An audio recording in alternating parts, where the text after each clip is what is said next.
Hey, I am chatting with Gill Bauer. Gill, do you want to quickly just tell us what you do work-wise and how you help women in menopause, and then we'll move on to the main topic. Okay, so I come from a holistic point of view when I approach the perimenopause and menopause. I'm a menopause coach with prescription movement and work with women's health, pelvic health, qigong. I come from work with acupuncture points and nutritionist and kinesiology. So I've got sort of wear many hats, but they all are really great at addressing any topics to do with women's health. Awesome. So today we're going to look at, because basically, just to give a little teaser, we're going to run a live workshop, aren't we, together? And this is just a little short sort of snippet to give people a feel for what we're gonna cover off. So do you want to kind of give us a quick outline of what we're going to cover off, and then we'll get on to 5 top tips?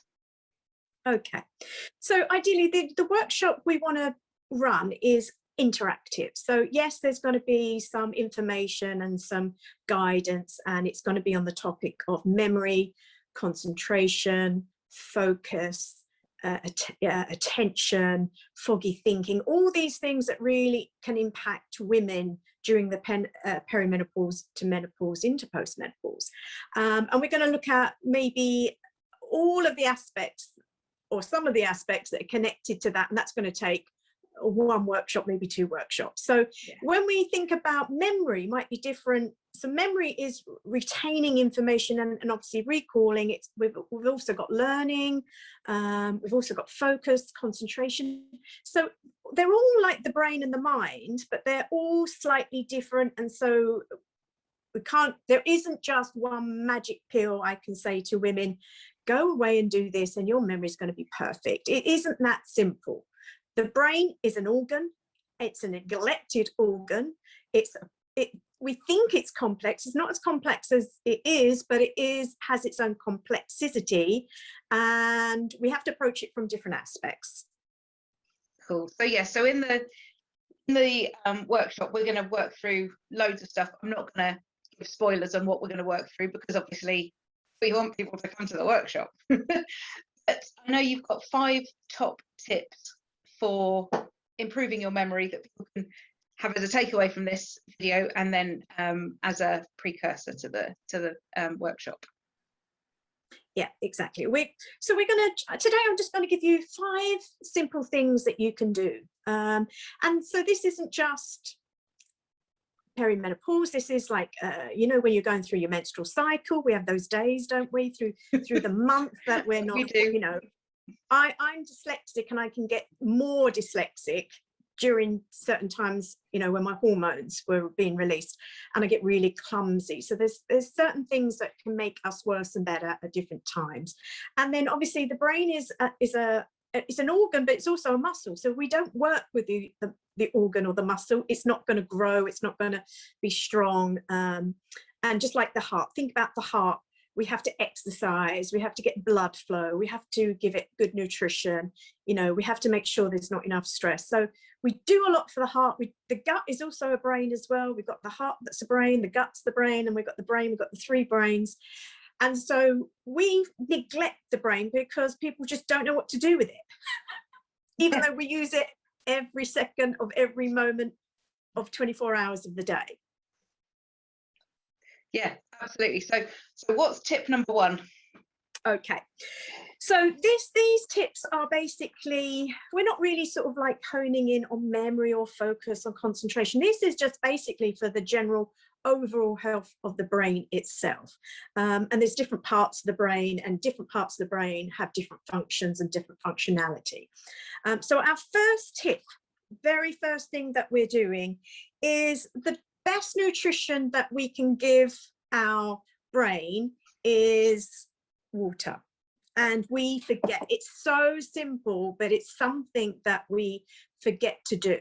And if we want to get deeper into water, then we can have obviously filtered water, so that the brain is, you know, it's being hydrated with the water, but then it's not having to work at, you know, detoxifying anything that might be in our water. So that's a whole nother big topic of, so the filter I use is like a zero water, and it's a charcoal, and it just takes out any impurities in the water. So the brain is 75% fluid, is water. And if the brain isn't fully hydrated, then it's not going to function well. So think about, different times of the day. It only has to have a 2% fluctuation around that number, and then you're not working to your full capacity. And obviously, if you're exercising, if you're breathing heavily, if you're thinking hard, when we think hard, we use up more energy. So 2% deviation, it means that we're not optimal. And so we have to drink water. But what a lot of people do, so this is my tip. So what a lot of people do is they just drink water, which is fabulous. But as we swallow the water, it goes into the gut and it goes into the tissues and into the muscles. But that's not the muscle we want the water to go to. So what we're going to do, what I'm going to get you to do all now is grab some water, take a sip, hold the water in your mouth. Okay.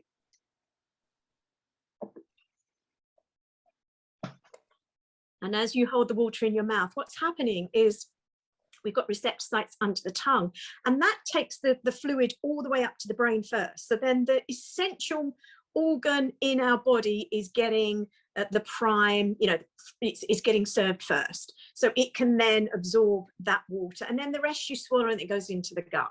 So it's really important, if you're drinking lots of water, if your skin's dry, if your tissues are dry, if your muscles are dry, you're going to use up all that water before the blood circulates it back into the brain. So you can swallow now if you want. Thank you.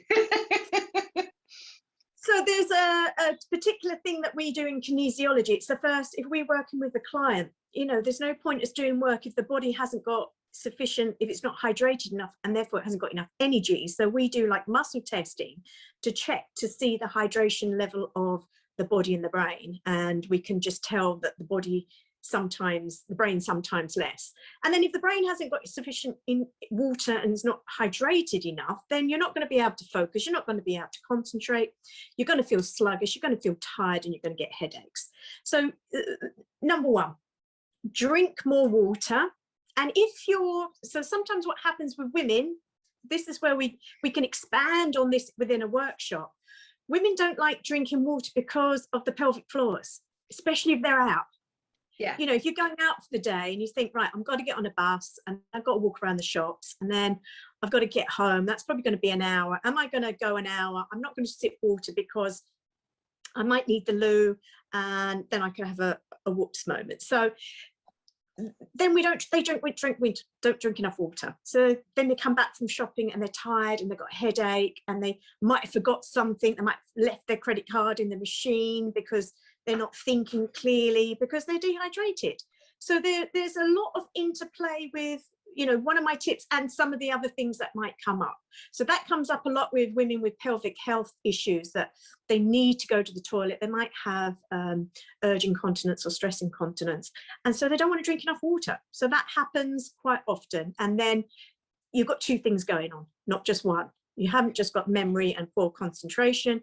There's something else going on there as well. So that's my tip number one.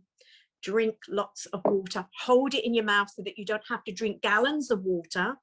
The longer you hold it in, your brain is absorbing that, so you can take small sips if that's the issue. Okay, tip two. Tip number two. So breath, we need oxygen. If the brain is starved from oxygen, we know there's brain damage. So we have to keep breathing, and it's something that we just take for granted, and we have to make sure that the breath and the oxygen is getting into the brain. So there are ways that there's loads of different breathing techniques, and this comes up in yoga, this comes up in qigong, this comes up in aerobic exercise. Any form of exercise requires breathing. And so the breathing technique and tip I'm going to give you today is to help increase the blood flow to the brain, because it's taking the water as well. Yep. And if you can, the ideal situation is that every 30 minutes you set your alarm for 30 minutes, and you hold your breath for 30 seconds. Okay. Now, if you can't hold your breath for 30 seconds, then that's telling you, straight off, that's telling you there's a problem there. There's something with your lungs, you're not breathing properly, you might have blood pressure, it might not feel comfortable. All of those things are going to tell you there's an issue straight away. So then we need to, again, that's a whole new workshop, working with all the aspects around that. So if you can't hold your breath for 30 seconds, hold your breath as long as you feel you can. So maybe for 15 seconds or 10 seconds. And that opens, dilates the vessels so more blood can get into the brain. And, you know, that's with exercise as well. So the more blood we've got into the brain, the more that's going to help with your concentration and focus. And so we're nourishing the brain with oxygen, and that's the first thing we can do. There is loads and loads and loads of different breathing techniques for specific types of focus. So if you want to have laser focus, then there's a breathing technique for that. If you want calmness, there's a breathing technique for that. If you want to calm your mind, there's a breathing technique for that. So this is just to get more blood flow into the brain and feed and nourish the brain, and try that. Sorry, my dogs are going mental. What's tip number 3? And I'm just going to mute myself again. Okay, no problem.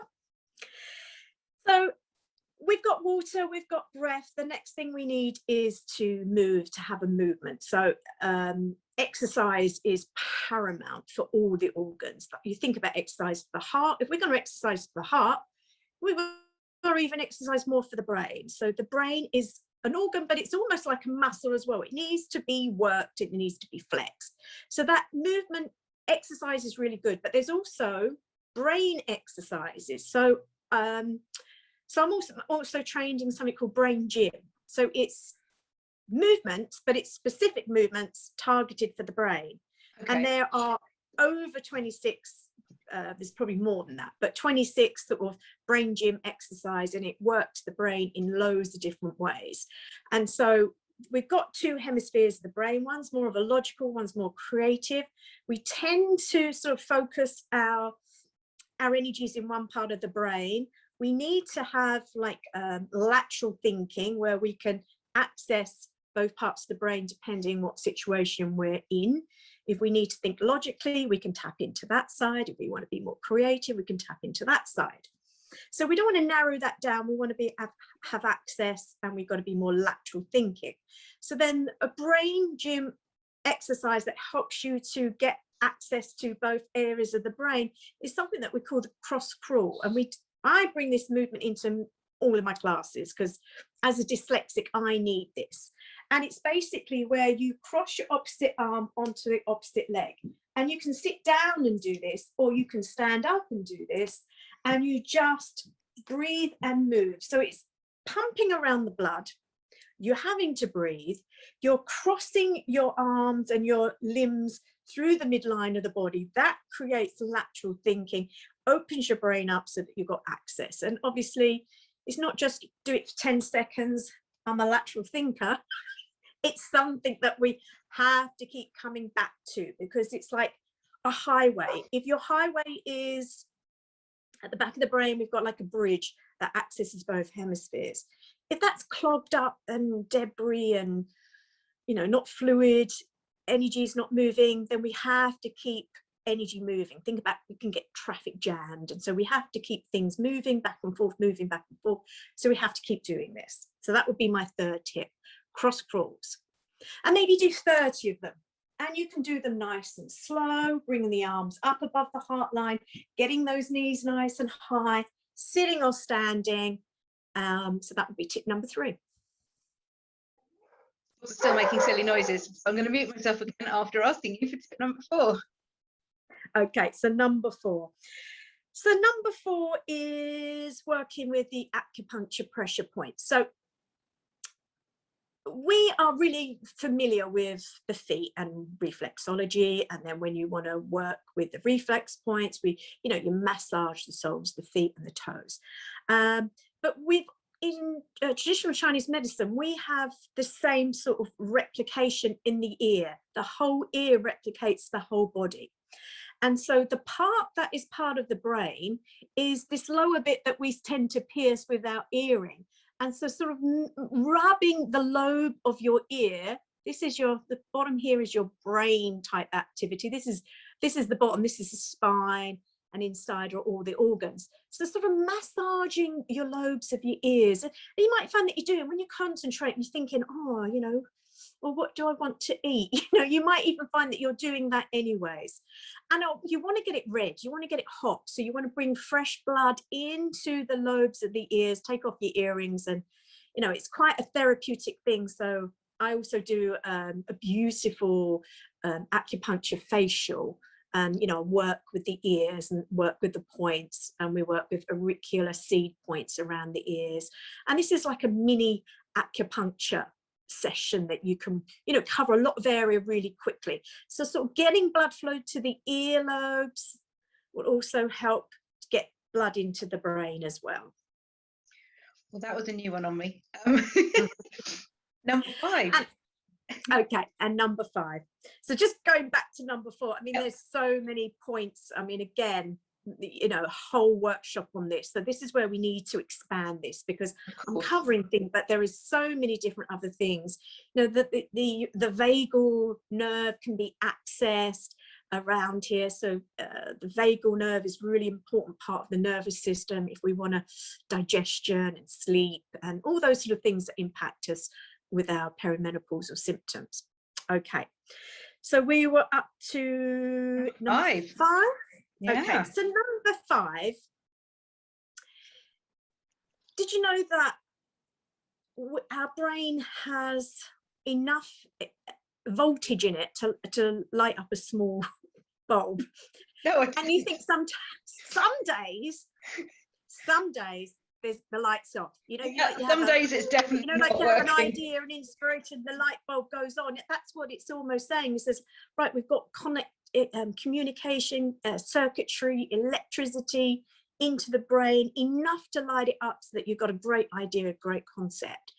Other days it might be just dark and you know, the lights, and you think about the sayings, you know, the lights are off, no one's home, sort of thing, you know, no one's there. And so some days we can create a lot of electricity that it almost like blows a fuse in our brain. So when we try to multitask, every time we have a thought, that's creating an electrical neuron pathway, nerves, you know, it's lighting up a little bit. Yeah. And if we overthink, over worry, over analyze, overdo, then we are firing off lots of electricity into the brain, and that can like blow a fuse block. So one of the things that we can do, we have these important acupuncture points. Just come to your collarbone, come down, you'll feel it there's like in between the 2 ribs, there's a space. Yeah. And just rub there. These are the K27s, the acupuncture points, and we can tap them, we can rub them. So this is electricity and even hormones.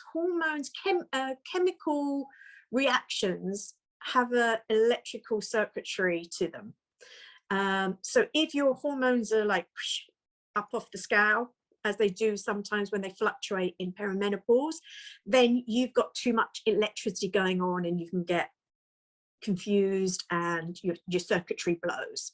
So that's when you want to come to your K27s, and you just massage, hold or tap. So when I get more dyslexic, it's almost like I over too much energy or too much electric to my brain. Yeah. And then I fuse it. And then I can't think of anything at all if I get overwhelmed. I used to suffer, not so much now, but I used to suffer with a lot of migraines. And I think that's when certain hormones were being released and there was a lot of electric, the headaches felt very electrical and hot. My whole head used to get hot. And so, you know, our chemical reactions can light up the head.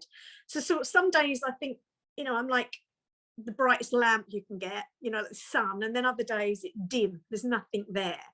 So we don't want too much energy or electricity, and we don't want insufficient. So then there's ways that we can improve that, and sometimes we need to reduce that. But one of the exercises that you can do is, are you doing too much? Are you creating almost too much electricity? You'll know because you'll go overwhelmed and you'll blow your fuse box. But maybe just before that point, you might be multitasking and writing your list and saying, right, today I want to do this, this, this, this, this. And then you feel depressed or a failure if you don't tick off everything on your list. And then what you don't achieve today, you just put on tomorrow, and it adds on, it adds on. And we call that, this is more of a psychological thing. And we call this the 9 boxes. So I'm going to, this is an exercise that everyone can do. You're going to get like a piece of paper, and you're just going to create some lines and create 9 boxes. And this 9 boxes represents your day. And so you're going to get a pen, and you're going to think, right, over a general period of 24 hours, what am I doing? What activities am I doing? What am I spending my time on? What am I spending my energy on? What am I spending my thoughts on?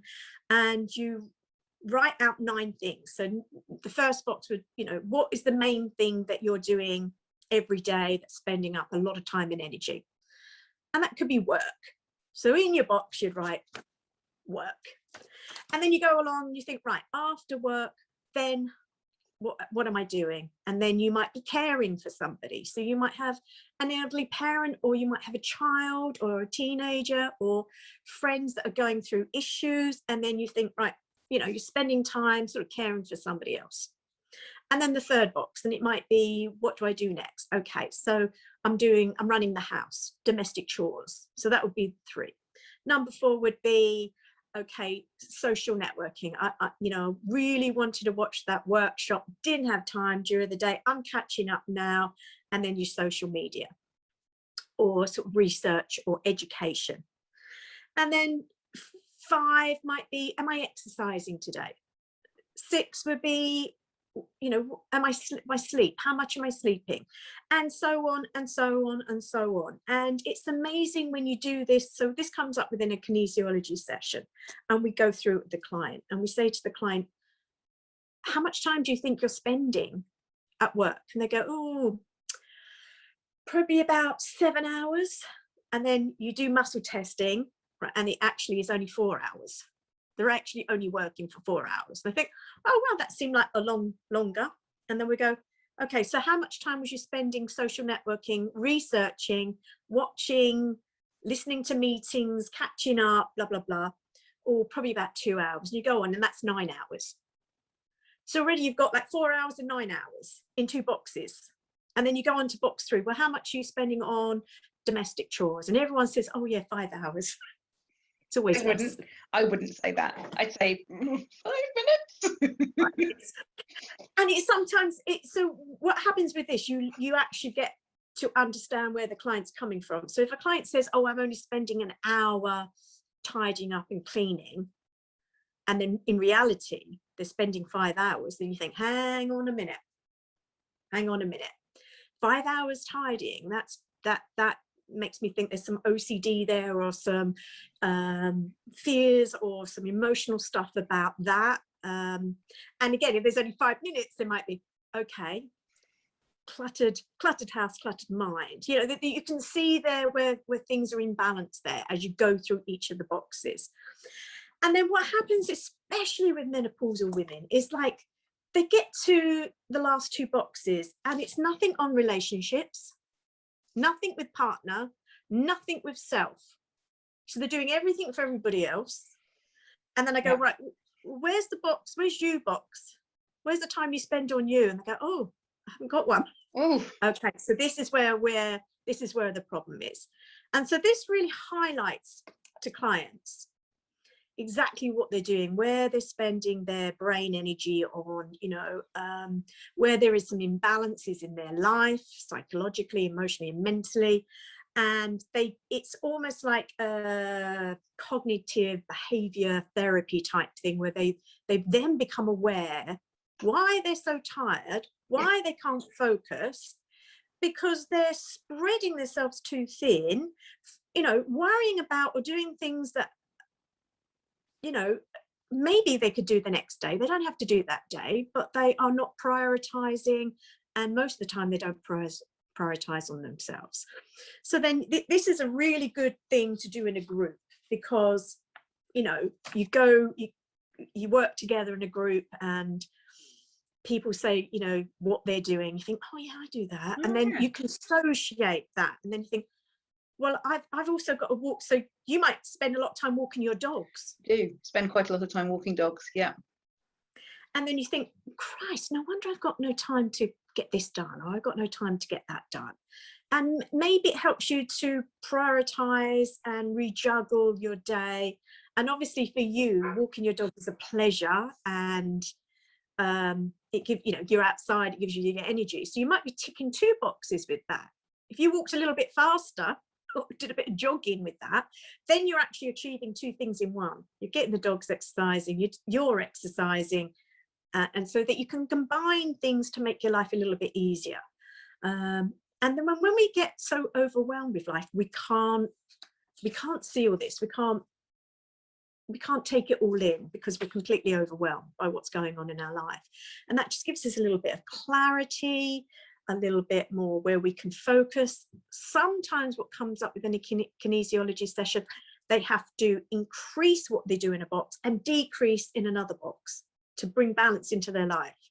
And it's always self-care, you know, spending more time in themselves, sit down and relaxing during the day, taking a moment, taking a breather, you know, and maybe not writing those lists, because you think about, some people can spend an hour writing a list. Yes, absolutely true. And instead of just, you know, and I used to be a list person.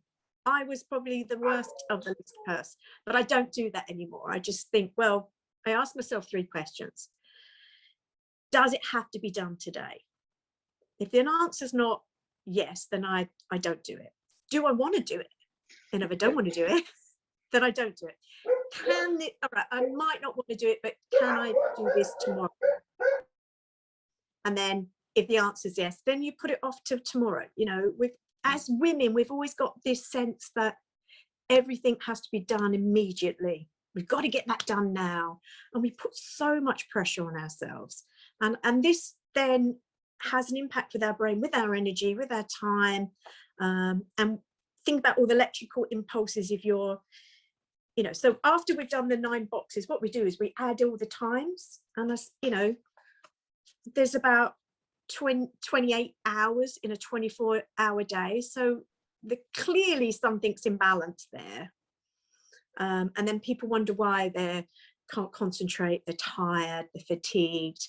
And then we use that as just one of the tools to help sort of bring life back into balance. You know, so again, that's like a whole workshop in itself, just focusing on psychological aspects of women and what pressures we put ourselves under, and, you know, incorporating more self-care into our day. Awesome. So basically, people need to sign up for the workshop, and we will go into all of that in much more depth and more.